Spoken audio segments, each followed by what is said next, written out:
Uh-oh, Edie, is it true? What? Is it? Is it just say, is it true? Yes, it's true. Oh, so Korey. you do want me. You do love me. Oh, no, not that. Oh, that's what I heard. No, not quite. But guess what?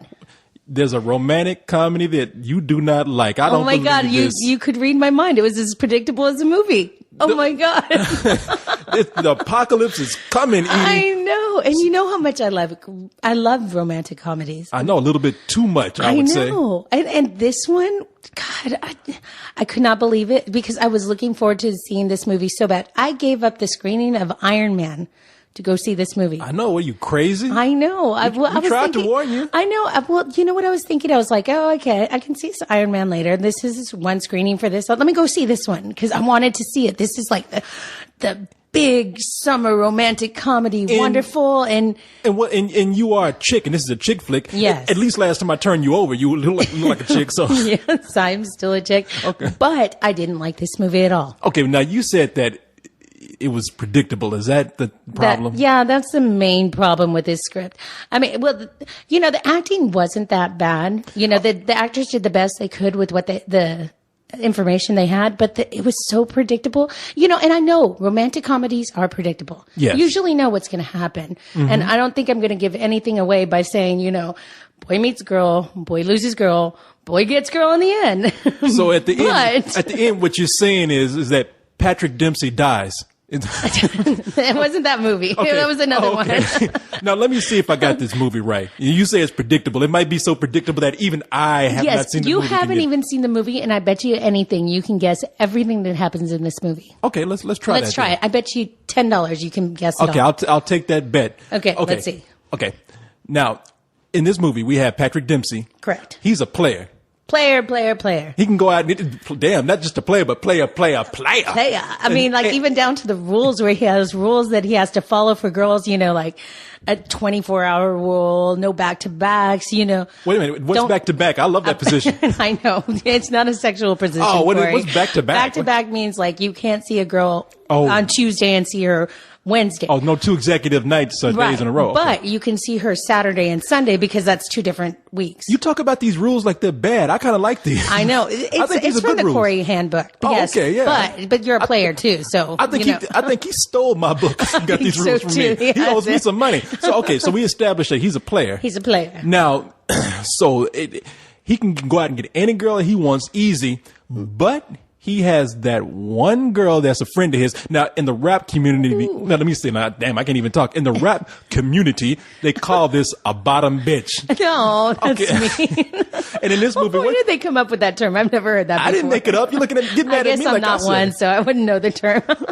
No, not for what I want to do with you, But so now, what's the girl's name in this movie? Michelle McGonaghan or Monaghan. Michelle Monaghan. Now, so she's his best friend. Right. He has all these other girls that he has sex with, but this is the confidant. Yes. This is the girl he can depend on. And constant in his life. Now, is she a friend with benefits? No, not at all. Oh, that ain't no. She's just a friend. But that ain't no friend I'd want. She's always thought he was cute, but he never made moves on her or anything because he respected her as a person and was her friend. Okay, now from the trailer again, I get that she goes overseas to Scotland nonetheless. Yes, for a 6-week trip.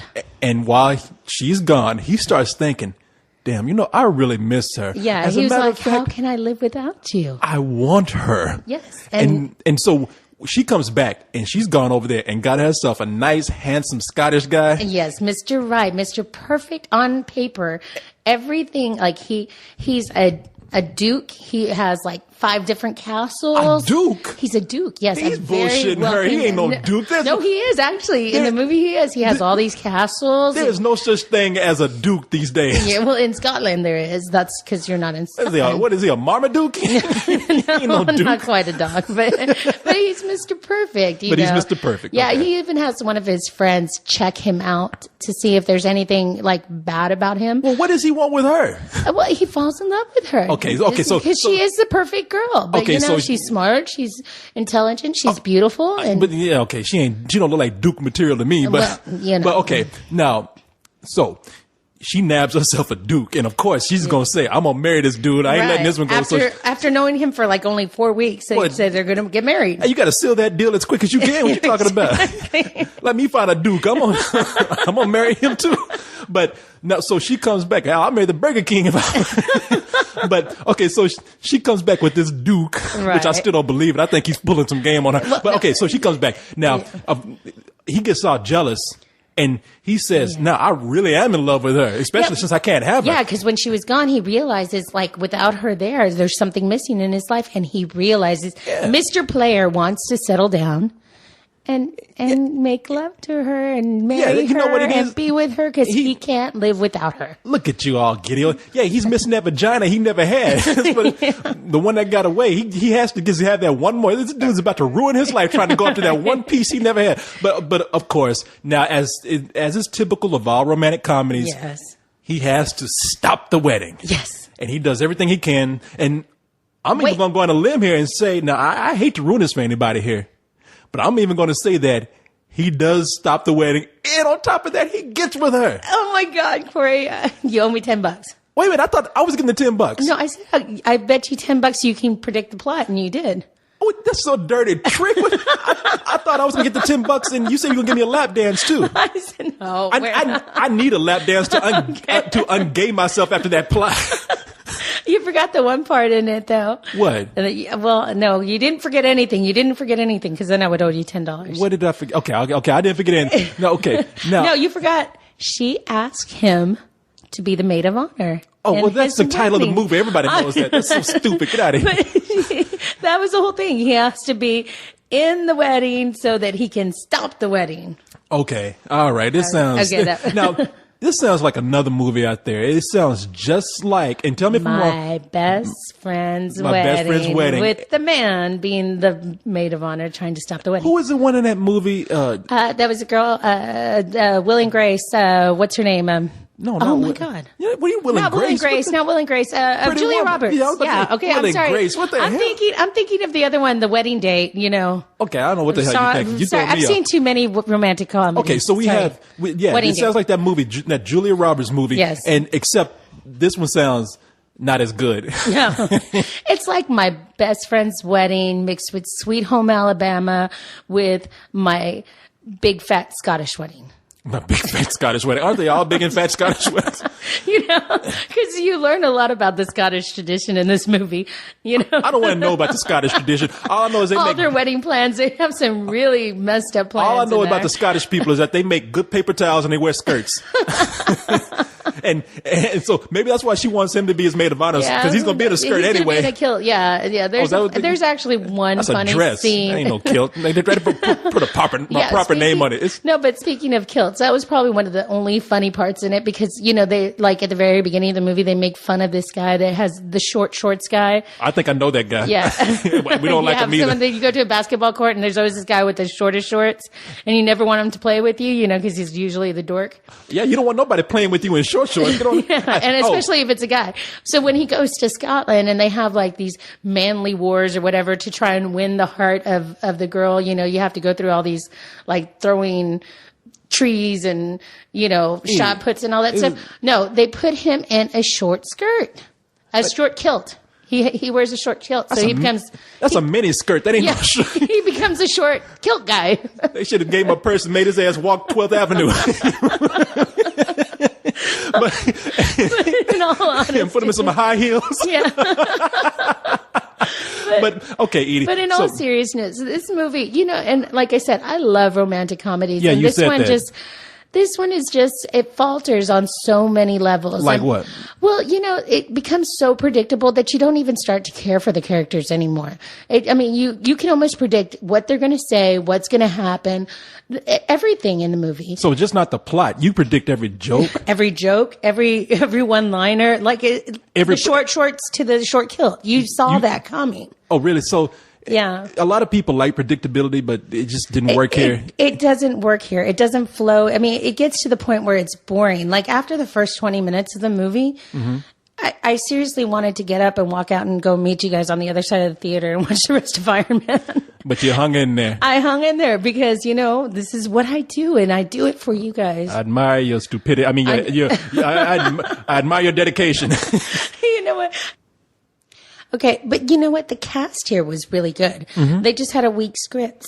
Sidney Pollack did really well. You know who Sidney Pollack is? Oh, yeah, he's a director also. He had his character was funny with the plot that he had that he could go through. The subplot that he had? Yeah, a little subplot. He's a player also. He's an old player. He's old school. Yeah, this was his like 6th or 7th marriage. He couldn't even remember. Oh, he's an OP, original player. Like at the very beginning of the movie, he was negotiating his prenup while the girl that he's marrying, who's like 25, is driving around in the limousine until they get the prenuptial agreement agreed at. His old ass is marrying a 25-year-old girl? Yeah. Where in the prenup, they're actually agreeing to how many times he has sex and how many blowjobs he gets per week. What? Oh, yeah. my God. That was in his prenup. That's a hell of a prenup right there. Yeah, I know. I was going to say he was my hero, but I wouldn't sign on to that. Well, no, he was getting more. She was saying less and he was saying more. That's what they were holding out on. Oh, okay. But anyway, he did a great job. Patrick Dempsey, McDreamy. What the hell? Is he a McDonald's hamburger? The McDreamy. That's a stupid name. Oh, yes. From Grey's Anatomy. Yeah, Grey's Anatomy. McDreamy. That's the dumbest name I've ever heard. McDreamy. Shut up. His acting's good, as good as it could be with a script like this. And his interaction with Kadeem Hardison and Michelle Monaghan. Mm-hmm. Yeah, her. Anyway, their interaction is good, but the script lacks so much that you almost like lose any interest in believing in them. And you have to wonder, it's like, if this girl is really that smart, what does she want to do? Why would she want to end up with a guy like this who's a player and all this stuff? Especially when she gets a Duke. Yeah, it's true. You just tend to lose any sort of feelings for them at all. I'm already lost interest in this movie because it's so unbelievable. Yeah. Why are you going to go after a 2-bit player when you got a guy with 5 castles? Yes, I mean, exactly. And about 20,000 Land Rovers, because apparently every royalty in Scotland and England drives around in a Land Rover. Really? Yeah. That was the same thing in one of those other, like the Queen they were all driving around in Land Rovers too. Okay, yeah. That's something I noticed in this movie. I myself, my biggest problem with this movie is, why would you want to marry something you haven't test driven yet? Exactly. I mean, come on. I've dated guys for 7 years and still didn't marry them. I can't imagine meeting a guy for 4 weeks and deciding I was going to marry him. You've known me for about 5 months and you still haven't done anything with me. I thought it was like 5 years, 10 years, and I still haven't done anything. Oh, has it been that long? Yeah, it's been that long. Well, time passes when you're trying to crack that nut right there. I know, right? You'll never get in. Oh God, you're making me ill. Making me ill, Edie. Tell you the truth, yes. I would give it a rental only because it's not horrible, but it's not worth paying money at a theater for. So I would say just a low rental. A low rental. A low rental. Yeah, I know. And I know that's amazing coming from me for a romantic comedy. But that's the best I can give it. Oh, I'm sorry. All right, Edie, you broke me down. You broke me down. If getting married is what it takes to get into those pants of yours, I'll do it. Edie, this is an official proposal. From the bottom of my heart, will you marry me? Oh, Korey, I said I was saving myself for somebody. Didn't you hear? I'm already engaged. I'm not hearing that. What engaged? Look at my ring. Who is this son of a bitch that I want you to be my maid of honor. First of all, no. Hell no. And second of all, who is this person?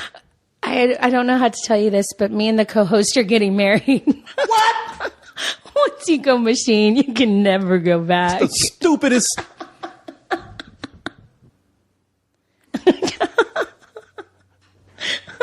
You're so silly. Damn it, Edie, I'm trying to get the hell out of here. What you want to say now? I know. I forgot to tell you this. To the movie's credit, though, it was shot beautifully. There was beautiful scenes of New York, but when they go to Scotland, just the countrysides, the green, it's beautiful. And they did a really good job on the filming of that. Oh, okay. Nice. It made me want to go to Scotland for a little while. Okay, well, we can go for a little while. You want me to get you a ticket? And sure. You got to leave co-host behind. We can't take him. You have to divorce him and then we can go. Okay, sure. No problem.